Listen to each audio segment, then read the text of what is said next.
शिक्षक भर्ती, सीजीपी एवं सीजी और अन्य शिक्षक भर्ती में आने वाले जीन पियाजे के महत्वपूर्ण प्रश्न। जीन पियाजे का संबंध किस क्षेत्र से है? तो जीन पियाजे का संबंध है संज्ञानात्मक विकास के क्षेत्र से। इन्होंने कोग्निटिव डेवलपमेंट थ्योरी दिया था और बच्चों के विकास को 4 चरणों में विभाजित किया था। तो जीन पियाजे का संबंध है संज्ञानात्मक विकास से।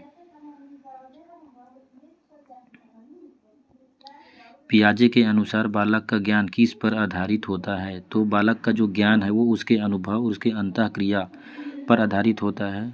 बालक को अब जो भी अनुभव प्राप्त होता है समाज से, और समाज से जो भी अंतःक्रिया वो करता है उसी पर निर्भर करता है उसका ज्ञान। तो अनुभव और अंतःक्रिया हमारा राइट आंसर होगा।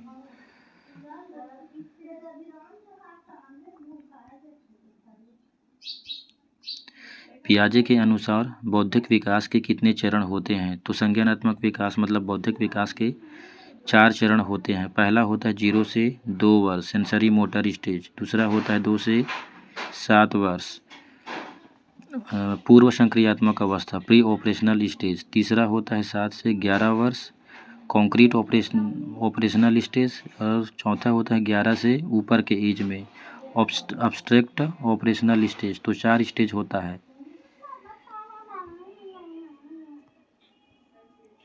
पियाजे के अनुसार संवेदन गति अवस्था मतलब सेंसरी मोटर स्टेज किस आयु वर्ग में आती है? तो मैं पहले ही बता चुका हूँ 0 से 2 वर्ष।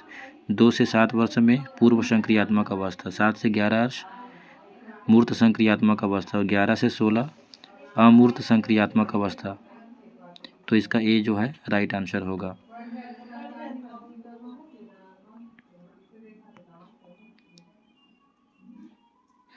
ठोस संक्रियात्मक अवस्था में बच्चा मतलब कॉन्क्रीट ऑपरेशनल स्टेज 11 वर्ष से ऊपर वाला स्टेज, 7 से 11 वर्ष वाला स्टेज।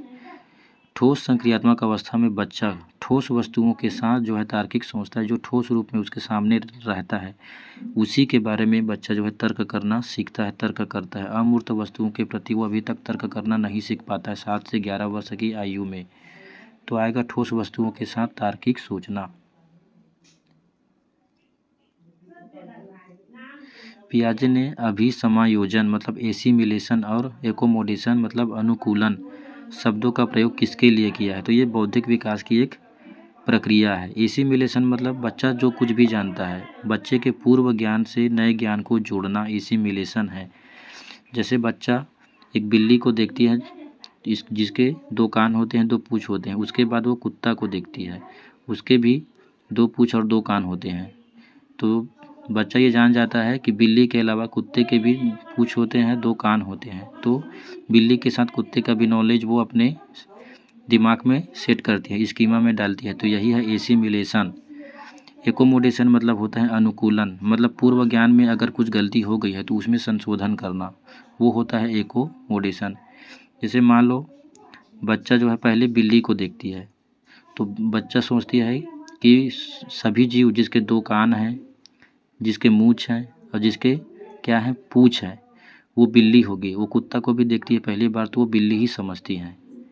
तो इस नॉलेज में जो हम परिवर्तन लाएंगे, जो परिवर्तन बच्चा करेगा कि बिल्ली के अलावा कुत्ते के भी वैसा ही पैर होता है, पूँछ होता है, 2 कान होते हैं। तो यही है एकोमोडेशन, पूर्व ज्ञान में संशोधन करना, उसको ठीक करना। तो आएगा बौद्धिक विकास से संबंधित है एकोमोडेशन एंड एसिमिलेशन। पियाजे की पूर्व संक्रियात्मक अवस्था प्री ऑपरेशनल स्टेज में बच्चा क्या करता है? वो आत्म केंद्रित होता है, केवल अपने बारे में ही सोचता है। बच्चा स्वार्थी होता है, उसको दूसरे चीज़ों से ज़्यादा कुछ मतलब नहीं होता है। तो ईगो सेंट्रिक होता है बच्चा पियाजे की पूर्व संक्रियात्मक अवस्था में। पियाजे की औपचारिक संक्रियात्मक अवस्था मतलब 11 से ऊपर वाला एज। औपचारिक संक्रियात्मक अवस्था की विशेषता है क्या है? बच्चा जो है अमूर्त चिंतन जो है करने लगता है, जो उसके नज़र के सामने नहीं होता है जो चीज़, उसके बारे में भी बच्चा जब सोचने लगता है तो उसको औपचारिक संक्रियात्मक अवस्था फॉर्मल ऑपरेशनल स्टेज कहते हैं। और ये 11 से ऊपर वाले एज के बच्चों में पाया जाता है। तो अमूर्त चिंतन ऑब्स्ट्रैक्ट थिंकिंग। स्कीमा स्कीमा शब्द का प्रयोग किसने किया था? तो स्कीमा जो है पियाजे के द्वारा ही दिया गया एक शब्द है। यह एक प्रकार का क्या है?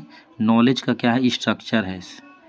क्या है? ज्ञान का संरचना स्कीमा, जिसमें बच्चे के जो ज्ञान रहता है वो स्कीमा में ही रहता है और इसी में ही परिवर्तन किया जाता है, नए जो नॉलेज को जोड़ा जाता है और जो ज्ञान रहता है उसको बोला जाता है स्कीम और संरचना को बोला जाता है स्कीमा। तो स्कीमा शब्द दिया गया था पियाजे के द्वारा।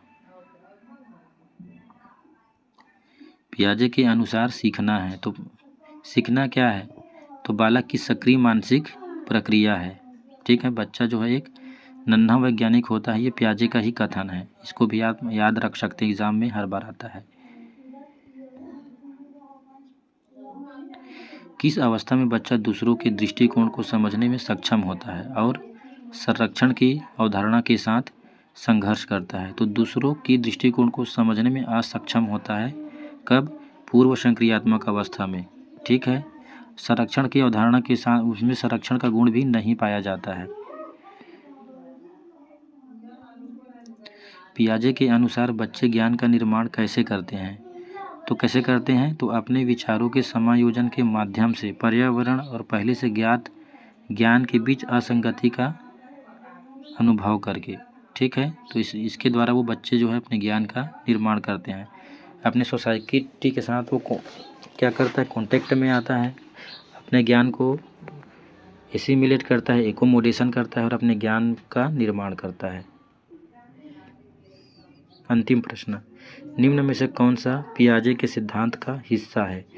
तो पियाजे जो सिद्धांत दिए थे कॉग्निटिव डेवलपमेंट थ्योरी, उसमें स्कीमा, आत्मसात्करण मतलब एसिमिलेशन और समायोजन मतलब एकोमोडेशन, ये तीनों ही पियाजे के सिद्धांत का हिस्सा है।